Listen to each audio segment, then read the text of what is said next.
Assalamualaikum warahmatullahi wabarakatuh. Baiklah teman-teman, perkenalkan saya Angga Destia Fatur Rahman. Kali ini saya ingin berbagi sebuah tutorial, yaitu adalah tutorial untuk membuat storage procedure di dalam command prompt, menggunakan command prompt. Nah, sebelum kita ke tutorialnya, maka kita coba cari tahu dulu apa itu storage procedure. Dari yang saya cari, storage procedure itu adalah sebuah fungsi yang berisi kode SQL yang biasanya itu digunakan untuk menampilkan data-data dalam MySQL. Nah, jadi storage procedure ini dapat kita tampilkan jika kita sudah membuatnya. Dia ini akan tersimpan di dalam MySQL. Jadi apabila kita ingin menggunakannya, kita cukup memanggil prosedurnya. Nah, di dalam prosedur ini kita juga dapat menggunakan parameter, yaitu parameter input ataupun parameter output. Nah, mungkin itu saja sedikit penjelasan tentang storage procedure. Mari kita coba membuatnya di dalam command prompt. Sebelum kita mulai, kita aktifkan dulu MySQL-nya. Kemudian jika sudah kita aktifkan, tinggal kita buka command prompt-nya. Oke, nah di sini kita perlu masuk dulu ke dalam MySQL-nya dengan cara cd sampai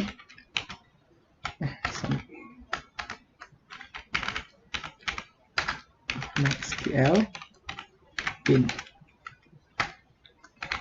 MySQL sini. Oke. Nah, di sini kita sudah masuk ke dalam MySQL-nya.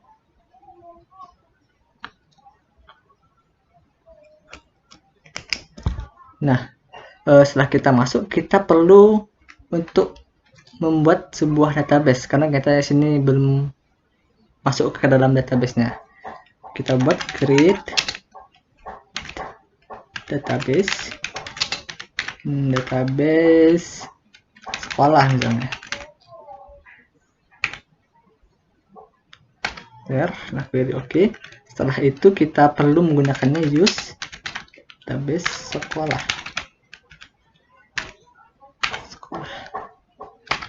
Oke. Nah, kita sudah masuk ini ke dalam database-nya, itu database sekolah. Kemudian kita coba cek dulu apa isinya. Show table. Nah, di database sekolah ini kita masih mendapatkan bahwa isi tabelnya itu masih kosong, masih tidak ada tabel. Nah, berarti kita perlu membuatnya.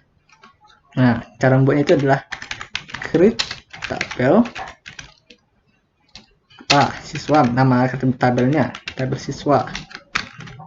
Kemudian kita bikin apa saja field-nya, yaitu ID siswa, kemudian tipe datanya integer 10, kemudian nama siswa varchar paling 10 misalnya, kita bikin 10. Kemudian setelah itu kelasnya varchar 5. Kemudian kita set primary key, yaitu ada di ID siswanya.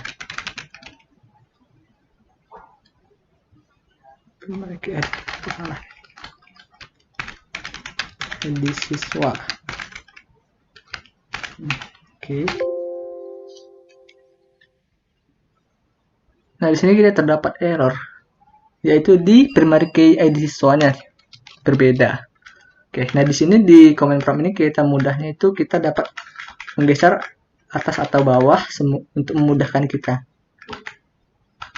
kalau ada terjadi kesalahan. Nah, sini kan tadi dari create table. Create table sih. Nah, create table, kemudian ID siswanya, kemudian nama siswa. Nah, di sini ID siswanya salah. Oke. Nah, sini sudah query oke. Kemudian kita coba lihat siswa. Nah, di sini kita dapat lihat filenya itu ada ID siswa, nama siswa, dan kelas beserta aktivitas ditanya. Nah, ini tabelnya ini masih dalam keadaan kosong. Jadi kita perlu untuk mengisi tabelnya. Jadi kita isi dulu insert. Untuk nama tabelnya itu adalah siswa. Nilainya values. Misalnya ID siswanya 1. Kita bikin namanya itu Gino. Oke, kemudian kita bikin kelasnya itu adalah kelas 11. Oke, kemudian nah, kemudian kalau kita mau bikin yang kedua, ID-nya 2. Kemudian namanya misalnya Budi. Kemudian kelasnya itu misalnya kelas 10.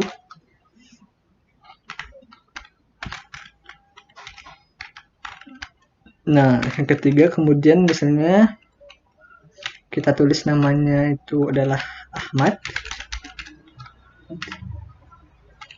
Kemudian kelasnya yaitu adalah kelas 11 misalnya ya.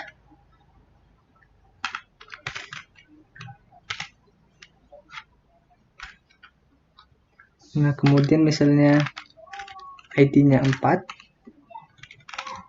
Kemudian namanya kita bikin Putri misalnya.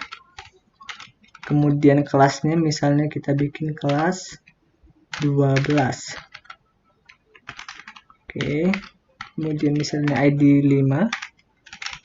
Kita bikin namanya adalah Ferdi. Kemudian kita bikin kelasnya itu adalah kelas 12. Oke.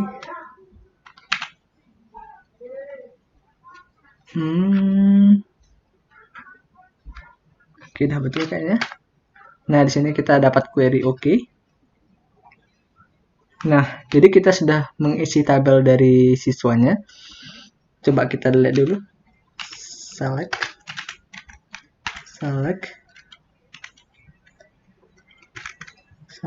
from nama tabelnya siswa.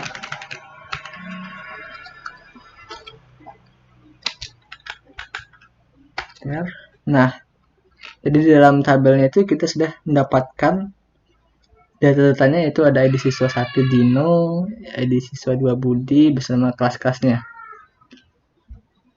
Nah, setelah itu bagaimana cara kita membuat store prosedur?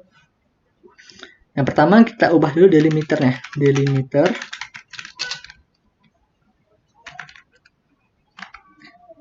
Delimiter ini adalah dimana tadi delimiternya itu adalah titik koma. Jadi kalau dia ketemu titik koma, maka dia akan dieksekusi langsung. Karena kita akan menggunakannya nanti, maka kita harus mengubah delimiternya terlebih dahulu. Setelah itu kita buat create prosedur. Nama prosedurnya misalnya data siswa.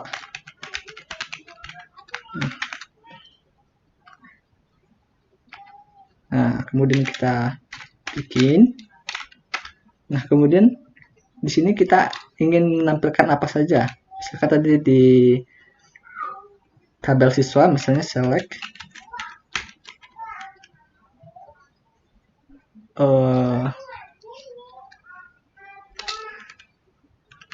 nama siswa, kelas from siswa. Nah, ini kalau kita tidak ubah delimiternya, maka jika kita enter ini dia akan berakhir. Makanya kita ubah delimiternya terlebih dahulu. Kemudian kita end. Kemudian kita enter. Nah, di sini terdapat error. Di mana error kira-kira?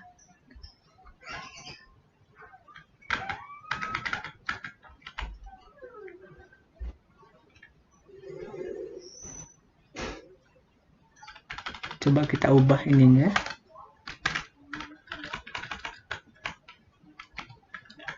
Kemudian kita bikin nama siswa, kelas, yang N. Nah, di sini query-nya oke. Jadi tadi masalahnya itu ada di tanda stripnya itu. Nah, setelah itu kita ubah lagi delimiternya. Delimiter jadi titik koma kembali. Oke. Setelah itu kita call namanya data siswa. Nah, tadi kita membuat prosedur yaitu untuk menampilkan nama siswa dan kelas.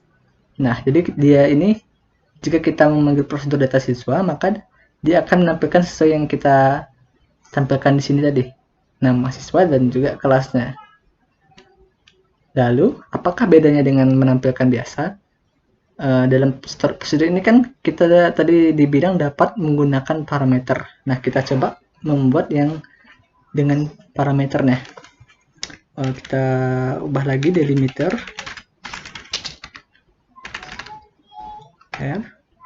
kemudian kita create prosedur. Nah, prosedurnya misalnya kelas siswanya, siswa.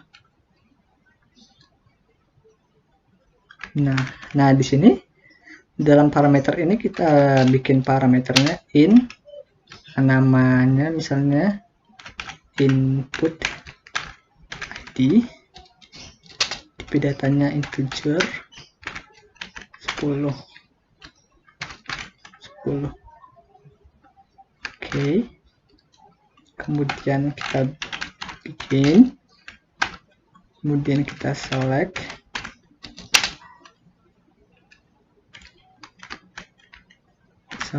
from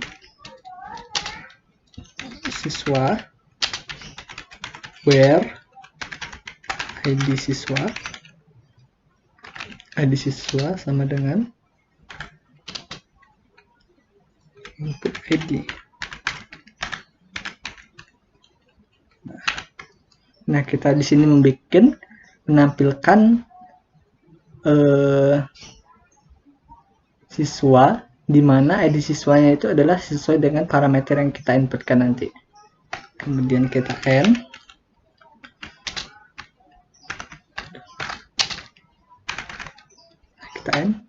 Oke, query-nya berhasil.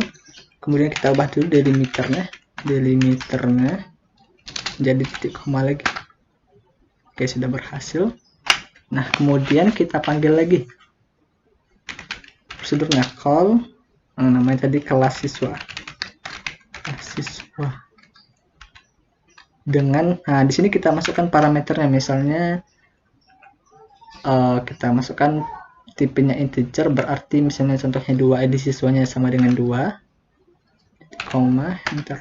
Nah, di sini kan kita tadi menggunakan parameternya itu adalah ID siswa, jadi dia akan menampilkan data di mana data siswanya itu yang ID siswanya 2 saja, yang lainnya tidak ditampilkan.